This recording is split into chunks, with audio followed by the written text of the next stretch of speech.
In every age, people have asked themselves why the worst often climb the highest.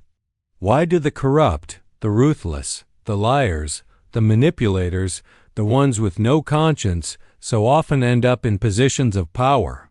Why does society seem to reward them, while the kind, the honest, and the gentle so often remain unnoticed? This is not just a question of our time. It is a question that has haunted humanity for centuries. The Italian thinker Niccolò Machiavelli saw it clearly in the 16th century, and his work still explains the patterns we see today. He wrote in The Prince, "It is better to be feared than loved if you cannot be both." That single line is not just advice to rulers of his time. It is an insight into human behavior, into the way people in groups respond to authority, and into why the psychopath, the evil, and the corrupt so often rise to the top. Think about it. Every system we have, politics, business, religion, entertainment, even small communities, has leaders. And those leaders are not always the most intelligent, or the most capable, or the most moral. They are often the ones willing to cross lines that others won't. They are willing to lie when honesty would hurt them. They are willing to betray when loyalty is inconvenient. They are willing to harm when kindness would make them seem weak. And because they are willing to do these things, they gain an advantage over those who restrain themselves. Machiavelli observed this cold reality. The ends justify the means. Those 5 words have echoed across history, used by both tyrants and reformers, but most often by those who are willing to discard morality in pursuit of victory. When we look at modern society, we see the same pattern. A CEO cuts corners, exploits workers, manipulates markets, and becomes celebrated as a visionary leader. A politician lies with a straight face, spins scandals into victories, and secures re-election. A celebrity manufactures drama, betrays friends, exploits fans, and is rewarded with more fame. Again and again, those who rise are not necessarily the best, but the boldest. And often, the boldest are also the most ruthless. Machiavelli never glorified this, but he acknowledged it. He said plainly, "Men are so simple, and so much creatures of circumstance, that the deceiver will always find someone ready to be deceived." This is the essence of why the corrupt rise. Most people are too trusting. They want to believe in goodness. They want to believe that others are like them, honest, decent, sincere. But the psychopath, the evil, and the corrupt exploit this. They know that kindness can be taken advantage of. They know that trust can be manipulated. They know that appearing virtuous is often more valuable than being virtuous. And so, they play the role. They wear the mask. They charm, they smile, they promise, and behind the curtain, they plot and scheme. Society makes it easier for them too, because society rewards results, not methods. We admire success, wealth, fame, power. Rarely do we question how it was obtained. We see the billionaire and envy his fortune, without asking how many lives were crushed along the way. We see the politician in high office and celebrate his influence, without asking how many lies paved the road there. We see the celebrity adored by millions and crave their lifestyle, without asking what betrayals were committed to reach that stage. This blindness is what Machiavelli understood so well. He observed that appearances often matter more than reality. As he said, "Everyone sees what you appear to be, few experience what you really are." This simple truth explains why evil men can be worshipped like heroes and why the corrupt can be celebrated as leaders. Because most people see only the surface. They see the image, the performance, the illusion. They do not look deeper, or if they do not want to believe the darker reality. And so, the psychopath plays his role like an actor on a stage while society applauds. Now let's slow down and really think about what kind of person rises in this system. The psychopath, by definition, lacks empathy. He does not feel guilt for harming others. He does not hesitate to exploit, manipulate, or deceive. Where normal people would stop and feel conflicted, he feels nothing. That absence of conscience becomes his strength in a world that rewards bold moves and punishes hesitation. He can make the ruthless decision that others cannot. He can betray today and smile tomorrow. He can speak lies with conviction, and because people want to believe, they believe him. Machiavelli saw this when he wrote, "A prince never lacks legitimate reasons to break his promise." The corrupt, too, thrive in this environment. Corruption is not just about money changing hands. It is about bending rules, twisting systems, exploiting loopholes, and controlling narratives. A corrupt leader does not need to be intelligent in the traditional sense. He only needs to understand human weakness, greed, fear, desire. By feeding these weaknesses, he gains allies, buys loyalty, silences critics. The system becomes his playground, and society, blinded by results, allows it. Evil, in this context, is not some supernatural force. It is simply the willingness to cause harm without remorse. The evil man can destroy reputations, ruin families, exploit communities, and yet sleep soundly at night. Where a good person would hesitate, he strikes. Where a kind person would forgive, he eliminates. And because society rewards those who appear strong, decisive, commanding, the evil man is often mistaken for a leader. He projects power, and people, craving security, follow. Consider history. Time and again, those who rose to the top were not saints. They were often cunning manipulators. Kings who murdered rivals, generals who betrayed allies, businessmen who crushed competitors, politicians who lied endlessly. And yet, they were celebrated, even admired, because they won. Society has always had a bias toward winners, regardless of the cost. And the psychopath, the evil, and the corrupt are often the ones most willing to pay that cost, not with their own lives, but with the lives of others. This is the uncomfortable truth that Machiavelli forced people to confront. He stripped away illusions about morality and power. He did not say that rulers should be cruel, but he said they must be prepared to be cruel, because the world does not reward pure virtue. He understood that in politics, in leadership, in human affairs, morality is often a disadvantage. Those who cling to it too tightly are devoured by those who do not. As he warned, the man who wishes to act entirely up to his professions of virtue soon meets with what destroys him among so much that is evil. Think about that for a moment. A person who tries to live with complete virtue in a world filled with corruption will often be destroyed, and history proves him right. Idealists are often crushed. Reformers are often assassinated. Honest men are often betrayed. Meanwhile, the cunning, the ruthless, the corrupt continue to rise. This pattern is not just historical. It is alive today in our politics, our corporations, our media. We see leaders who manipulate emotions, exploit divisions, spread lies, and yet gain massive followings. We see businessmen who exploit workers, dodge taxes, manipulate laws, and yet are celebrated as self-made. We see celebrities who thrive on scandal, betrayal, and cruelty, and yet become role models. Why? Because the world does not judge by moral worth. It judges by appearance, success, and strength.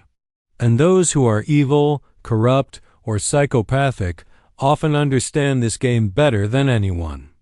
Society itself plays a role in sustaining this cycle. People admire strength, even when it is abusive. They admire confidence, even when it is built on lies. They admire wealth, even when it is stolen. Deep down, many people would rather follow a strong liar than a weak truth teller. And so, the corrupt rise not just because they are ruthless, but because society allows them to, even cheers them on. Machiavelli was clear about this. He wrote, "Men judge generally more by the eye than by the hand, for everyone can see, but few can feel." Everyone sees what you appear to be. Few feel what you are. That insight explains so much of what we see around us. The appearance of strength, the performance of virtue, the mask of confidence, these are enough to win the crowd. And once the crowd is won, power follows. The reality, the hidden corruption, the secret cruelty remains invisible to most. When we look at the history of power, one thing becomes very clear. The people who rise to the top are not always the ones with the purest hearts or the best intentions. Many times, it is those who understand manipulation, fear, and human weakness who end up holding the keys to society. This is something Niccolò Machiavelli pointed out centuries ago. He wrote that rulers should not focus only on being loved because love is fragile. Instead, it is safer to be feared because fear holds people more tightly than affection. And when you examine the world today, you can see that this principle still operates. The people who rise are often the ones who do not hesitate to instill fear, control, and dominance over others. They may not openly show cruelty, but the structures they build are rooted in intimidation and manipulation. One of the reasons psychopaths and the corrupt rise so high is because society often rewards appearances rather than substance. A person who speaks confidently, dresses well, and gives off the air of certainty will often be trusted more than someone who is quietly competent but humble. This opens the door for manipulative personalities. They can mask their true nature with charm, persuasion, and a carefully designed image. While a genuine and moral person may hesitate to boast or deceive, the corrupt individual has no such restraint. They will say whatever they must in order to gain influence. They will shake hands, make promises, and smile warmly, even while plotting betrayal. And society, blinded by appearances, too often accepts these masks as reality. Another factor is the structure of organizations themselves.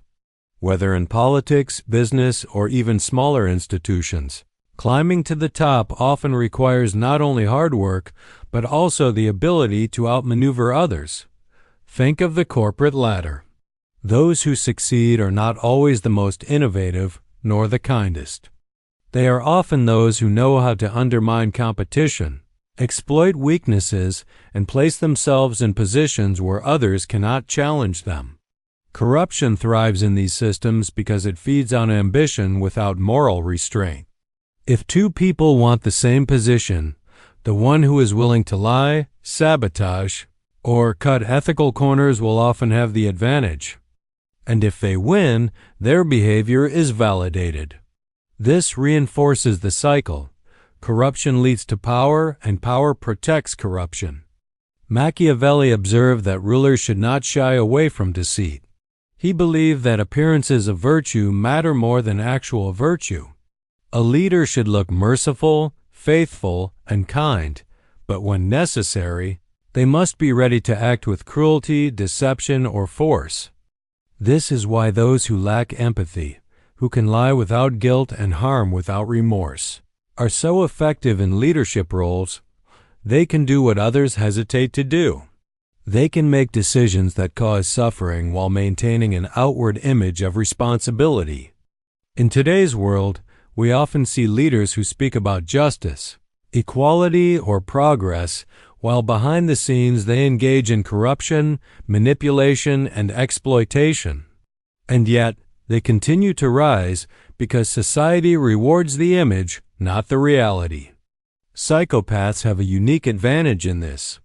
Their lack of guilt or remorse allows them to take risks and make moves that others would find unthinkable.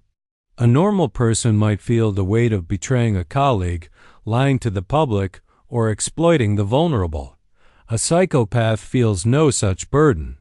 To them, people are pieces on a chessboard to be moved and sacrificed as needed. Their focus is entirely on the outcome: power, dominance, survival at the top. And because they do not suffer from the same inner conflicts that restrain ordinary people, they can act decisively, even ruthlessly. This decisiveness, ironically, is often mistaken for strong leadership. People admire boldness, not realizing that the boldness they see is fueled by the absence of conscience. Corruption complements this by providing the tools to maintain control once power is achieved. Money, influence, and favors create networks that protect those at the top. A corrupt leader can shield themselves from consequences by ensuring that others around them are complicit. They hand out rewards, promotions, and privileges in exchange for loyalty. They create systems where everyone close to them benefits from the corruption, so that no one has the incentive to expose it. And if someone dares to challenge them, that person risks losing everything. In this way, corruption becomes a fortress. The more corrupt the structure, the stronger its ability to protect those inside it. We also have to understand society's complicity in all of this. Many people prefer the stability of strong authority, even if it is corrupt, over the chaos of uncertainty. They would rather follow a leader who provides order, even if that order comes through fear and manipulation, than risk instability. This is why Machiavelli's ideas remain so relevant. He pointed out that people are often more concerned with their own safety and comfort than with abstract ideas of justice or morality. If a corrupt ruler keeps food on the table, jobs available, and enemies at bay, the masses will tolerate or even support that corruption. In this way, society itself becomes the enabler of the corrupt and the psychopathic. History provides endless examples of this. Dictators who ruled with terror often rose from seemingly ordinary beginnings, using charm, manipulation, and ruthless tactics to seize control.